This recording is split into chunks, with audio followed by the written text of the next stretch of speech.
Adakah berbaloi untuk anda jadikan gold bar bersaiz kecil seperti 0.5 gram, 1 gram ataupun setengah dinar sebagai pelaburan? Dalam konsep keuntungan dalam pelaburan emas, anda perlukan jumlah yang besar. Dan emas item yang kecil seperti ini mempunyai spread value yang tinggi iaitu 9%. Berbanding dengan gold bar 1 kg, spread value adalah 6% sahaja.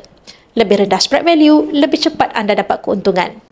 Bukan sahaja dari sudut spread value, malah kos gold premium atau upah jauh lebih murah untuk emas bersaiz besar berbanding jika anda kumpul emas yang kecil. Contohnya, kos gold premium untuk 1 gram adalah RM15. Kos gold premium untuk gold bar 1 kg adalah RM250 atau hanya 25 sen untuk 1 gram gold premium.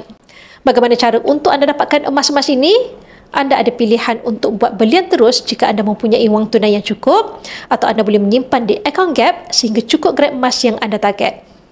Bagi yang ingin memulakan simpanan emas atau ingin mengalihkan sebahagian simpanan anda dalam bentuk emas fizikal, anda boleh rujuk pin video saya untuk 5 langkah daftar akaun Public Gold dan saya akan bimbing anda dalam langkah-langkah simpanan emas yang terbaik untuk anda.